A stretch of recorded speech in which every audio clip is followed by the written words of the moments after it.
تو دارجلنگ ہے بھائی، یہاں کہاں کہاں سے ہمارے سے غلامان حضور سعید ملت کے کئی میرے ایسے احباب ہیں ماشاءاللہ۔ اللہ آپ لوگوں کو سرکار سعید ملت کے صدقے میں سلامت رکھے۔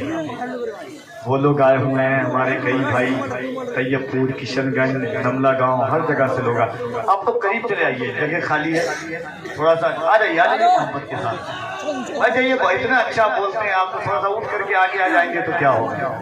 سبحان اللہ، یہی چیز تو یاد آتی ہے آپ لوگوں کی۔ آج یہاں ہے، کوئی اور شہر کل ہمارا انتظار کر رہا ہے، مگر آپ کی محبتیں ہم اپنے دامن۔ یہ علماء جو ہیں، کبھی کبھی اسٹیج پر ایسے علماء ملتے ہیں جو ایسا ایسی طبیعت کرتی ہے، لیکن ان کا فائدہ کچھ نہیں ہے۔ یہ مسجد کے امام ہیں، ان کو کمیٹی والے بھی کیا نظر و نیاز دیں گے، آتے ہیں یہ بیچارے، لیکن اتنی محبت اور خلوص کے ساتھ پیش آتے ہیں، قسم سے کہ ایسا لگتا ہے کہ یہ دل نکل کے کہیں ہاتھ میں نہ آ جائے۔ یہ اتنے اچھے علماء بیٹھے ہوئے ماشاءاللہ۔ محبت کے ساتھ ایک مرتبہ اور دل لگائیے اور بغیر ہاتھ اٹھائے ہوئے کہہ دیجیے سبحان اللہ۔ ہائے ہائے، ایک بار اور کہہ دیں یا رسول اللہ، ایک بار کہہ دیں الحمدللہ۔ اچھا ایک بات آپ کو معلوم ہے، تھوڑا سا اس کو کم کر دیجیے، اتنا تو تجربہ آپ رکھیے مائک والے بھائی کہ کب اس کو دینا ہے کب کم رکھنا ہے، سارے تجربہ آج ہی آپ سیکھ کے جائیں گے۔ تھوڑا آواز بڑھائیے، اس کو کم کیجیے۔ دیکھیے میدان محشر میں بخاری شریف کی حدیث ہے کہ لوگ ایک نیکی کے لیے ایسے تڑپیں گے، ایسے بھاگیں گے، ایسے دوڑیں گے، ایک نیکی کے لیے، ایک نیکی کے لیے یہاں سے وہاں دوڑیں گے، اس کے پاس بھائی کے پاس، ماں کے پاس، دوست کے پاس، احباب کے پاس، رشتہ دار کے پاس، ایک نیکی دے دو، ایک نیکی کم پڑ رہی ہے۔ میدان محشر میں لوگ دوڑیں گے، بتائیے ایک بار سبحان اللہ کہنے سے جب 70 نیکی مل رہی ہے، ہاں جس کے پاس نیکی بہت ہو وہ نہیں بولے، جس کے پاس کم ہو وہ بول دے سبحان اللہ، ہاتھوں کو اور ذرا محبت کے ساتھ کہہ دیں یا رسول اللہ۔ آپ کو معلوم ہے حضور کا ذکر کیسا ذکر ہے، آپ نے سمجھا ہی نہیں کہ حضور کا ذکر کتنا پاکیزہ ذکر ہے۔ میرے حضور ہے کون؟ وہ انیس بے کساں، کیسے انیس بے کساں ہیں، وہ کیسے چارۂ ساز درد مندہ ہیں۔ اس رسول کو آپ اور ہم نے سمجھا ہی نہیں ہے۔ ایک بات سن لیجیے آپ، اس کے بعد قاری صاحب قبلہ کی آمد ہوگی۔ اے بھائی، اے بیوقوف ہو گیا، بیٹھ کر کے یہاں بات کرتے ہیں۔ کوئی دیکھیے کوئی ضروری نہیں ہے، اللہ حضرت اکثر ملت نے بلایا ہے، آرزو بھائی کی محبت پہ آ گئے ہم لوگ، جو جلسہ ہونا تھا وہ ہو گیا ہے۔ ایسا نہیں کہ ہم لوگ کوئی دکھانا، الحمدللہ سرکار غوث اعظم غریب نواز مخدوم پاک کا اتنا کرم ہے، اتنا چھپ چکے ہیں کہ کوئی چھپا نہیں سکتا ہے۔ نام پکار کے بھی اٹھا کے بلا سکتے ہیں، بیٹھ جائیں گے اپنی جگہ پر، ٹھیک ہے، لیکن سرکار محبہ کہ سرکار محبہ کی وہ ذات ہے۔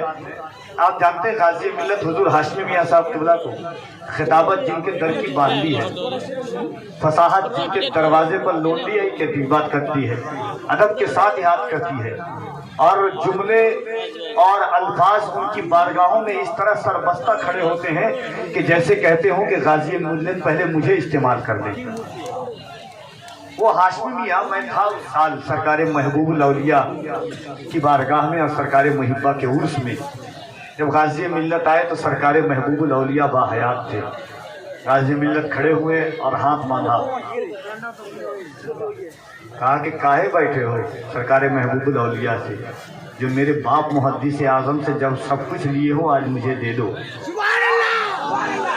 وہ سرکار محبوب الاولیاء کے عرس کے پاکیزہ محفل میں آپ بیٹھے ہوئے ہیں۔ یہ بات چیت ہر دن تو کرتے ہیں دوست یار سے، آپ کیا کر لیں گے آپ ایک دن بات کر کے؟ کوئی یہاں سے اٹھتا ہے، کوئی ادھر سے بات کرتا ہے، خالی آپ جلسہ کرواتے ہیں کہ پوری دنیا جلسہ کرواتی ہے؟ کوئی کامیاب، کوئی پھول پھینک رہا ہے، کوئی بار بار بیٹھے طریقے سے بیٹھے، حضور کی محفل ہے، یہاں زندگی بنتی بھی ہے اور زندگی بگڑتی بھی ہے۔ اقبال نے کہا تھا کہ عمل سے زندگی بنتی ہے، جنت بھی جہنم بھی، یہ خاکی اپنی فطرت میں نہ نوری ہے نہ ناری ہے۔ تو بیٹھے تو محبت کے ساتھ ایک مرتبہ ہاتھوں کو اٹھا کے کہہ دیں یا رسول اللہ، اور ذرا محبت سے کہہ دیں یا رسول اللہ۔ حضور کی بارگاہ میں ایک شخص آیا، غور سے سنیے گا اس چیز کو۔ حضور کی بارگاہ میں ایک شخص آیا، شہنواز بھائی، اور آج بھی سوچ لیجیے آپ کہ پوری دنیا، عیسائی ہو، یہودی ہو، نصرانی ہو، قادیانی ہو، اکھشت ہو، لادین ہو، کوئی بھی ہو، ہر دھرم والا وہ چاہتا ہے کہ اسلام کو زمیں بوس کیا جائے. ہر کوئی اسلام پر انگلی اٹھانا چاہتا ہے. کئی سال، 7 سال سے یہ کوشش کی جا رہی ہے کہ اسلام کو مٹا دیا جائے، اسلام کو ختم کیا جائے، مسلمانوں کو ختم کیا جائے. آپ نے کبھی غور کیا ہے؟ نہ ہمارے پاس نماز ہے، نہ روزہ ہے، نہ تقویٰ ہے، نہ پرہیزگاری ہے، پھر بھی ہم سلامت ہیں. آپ کو کچھ خبر ہے؟ کیا خبر ہے؟ ترکی اور شام کے حالات آپ کو 4-5 دن پہلے کے پتہ ہیں؟ بڑے بڑے محل ترکی کے زمین میں دھس گئے. 52,000 الجبرا کی رپورٹ ہے کہ 52,000 لوگ مارے گئے ہیں 2 دن کے اندر میں. 52,000 مسلمان شہید ہوئے ہیں زلزلہ سے. عراق برباد ہو گیا ہے، سیریا برباد ہو گیا ہے، کابل برباد ہو گیا ہے، لبنان برباد ہو گیا ہے، بیروت تباہ و ہلاک ہو گیا ہے، کورا بورما کی حالت آپ کو معلوم ہے، فلسطین کے حالات آپ کو معلوم ہیں. لیکن پھر بھی کبھی آپ نے سوچا کہ پوری دنیا کوشش کرتی ہے حضور کے نام کو ختم کرنے کی. ہر 2 سال کے بعد کبھی کملیش تیواری اٹھتا ہے، کبھی نرسمہانند اٹھتا ہے، کبھی کوئی اٹھتا ہے، کبھی کوئی کہتا ہے.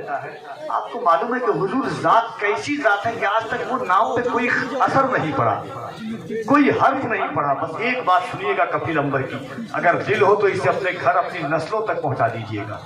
خاص طور سے علماء کی توجہ میں چاہتا ہوں.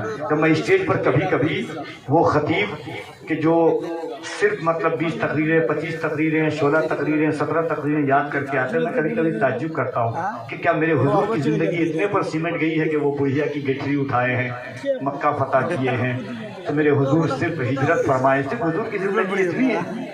آپ سنیے ایک واقعہ، اور تاریخ کے نگاہوں میں آج کے یہ جلسے کا سمجھیے کہ اس گنہگار فقیر اشرفی کی طرف سے یہ آپ کی بارگاہ میں تحفہ ہے سرکار محبہ کی طرف سے. سن لیجئے غور سے. حضور کی بارگاہ، کیا وجہ ہے کہ حضور کا نام نہیں ختم ہوا؟ دنیا جو حضور کو مٹانا چاہتی تھی وہی حضور پر جان دینے لگی. حضرت عمر حضور کو ختم کرنا چاہتے تھے، مگر وقت ایسا آیا کہ جب حضور ظاہراً دنیا سے پردہ فرمائے تو تلوار لے کر گھوم رہے تھے. خبردار، اگر کسی نے کہا کہ حضور کا انتقال ہو گیا تو میں اس کی گردن کو سر سے جدا کر دوں گا. جو حضور کو جان دینا چاہتے تھے وہ حضور پر جان دینے لگے. کیوں؟ ایک صحابی تھے. آپ کے یہاں چوک ہے نا دارجلنگ میں، چائے چوک چوراہا، ہر وہاں پہ مکے میں بھی ایسا ہوتا تھا. بازار السوق الحمیدہ تھا، حمیدہ. اس چوک چوراہے پر ہر دن جمع ہوتا تھا ایک شخص، اور کھڑے ہو کر کے یہ کہتا تھا، ابو جہل ابو لہب بیٹھتا تھا وہاں، اور کہتا تھا کہ آج کس نے زیادہ ڈکیتی کی، آج کس نے کتنے شخص کا قتل کیا. ہر 5ویں 7ویں دن جس شخص کا نام آتا تھا اس شخص کا نام تھا عاصم. ہر دوسرے تیسرے دن کبھی 5 آدمی کا قتل، کبھی 7 آدمی کا قتل. ہر دن رات کے وقت میں نکلتے تھے جب بھی 10 آدمی کو قتل کرتے. ہر دن آتے، رات میں تلوار لے کے جاتے. ان کی بیوی دیکھتی، آتی جاتی. ایک دن اس عورت نے دیکھا کہ میرا شوہر رات میں آیا، تلوار لیا اور تلوار لے کر کے باہر چلا گیا. وہ عورت دیکھی کہ جو وہ انسان کا قتل کرتا تھا، کہ جو انسان کا قتل کرتا تھا، وہ انسان آج کپڑا لے کر کے جا رہا ہے، دوا لے کر کے جا رہا ہے، مرہم لے کے جا رہا ہے، کسی دوسری عورت کے پاس تو نہیں جا رہا ہے. وہ عورت پیچھا کرنے لگی. پیچھا کرتے کرتے کرتے کر جب دیکھی واپس آ گئی. تھوڑی دیر کے بعد اس کا شوہر آیا. وہ عورت رو رہی ہے. صحابی حضرت عاصم نے کہا کہ روتی کیوں ہو؟ کہا کہ وہ انسان جو انسان کا قتل کرنے میں جھجک محسوس نہیں کرتا تھا، آج میں نے دیکھا کہ آپ جو ہے یہاں سے نکلے ہیں، اور یہاں سے نکلنے کے بعد جو ہے دیکھا آپ کے ہاتھ میں کپڑا ہے، کاغذ ہے، دوا ہے. آپ جب یہاں سے نکلے تو میں آپ کا پیچھا کی کہ کسی اور کے پاس تو نہیں جا رہے ہیں، لیکن میں کیا دیکھتی ہوں کہ آپ ایک کتے کا بچہ ہے جس کے پیر میں زخم ہے، اور جس زخم سے خون نکل رہا ہے آپ اس کتے کے بچے پر زخم سے مرہم لگاتے ہیں، دوا لگاتے ہیں، اور دوا لگانے کے بعد آپ اس کتے سے پیار کرتے ہیں. میں سوچنے پر مجبور ہو گئی کہ جو انسان کا قتل کرتا تھا وہ انسان آج کتے کا زخم دے کر کے رونے کیوں لگا؟ وجہ کیا ہے؟ حضرت عاصم کہتے ہیں تجھے خبر نہیں، میں 4 دن پہلے محمد ابن عبداللہ پر ایمان لا چکا ہوں. اس حضور کی محفل میں آپ بیٹھے ہوئے ہیں تو محبت کے ساتھ بیٹھے. نہایت شرافت اور سنجیدگی کے مالک جناب قاری محمد علی فیضی صاحب قبلہ واحدی کی آمد ہے. دونوں ہاتھوں کو اٹھائیے محبت کے ساتھ اور اللہ کی کبریائی بلند کرے. ایک شخص اپنے ہاتھوں کو اٹھا کر نعرہ تکبیر اور محبت سے دونوں ہاتھوں کو اٹھا کر نعرہ تکبیر، نعرہ رسالت، فیضان سرکار محبہ، خاندان سرکار محبہ، فیضان اعلی حضرت، مسلک اعلی حضرت، نعرہ تکبیر، نعرہ رسالت، سرکار محبوب الاولیاء کانفرنس۔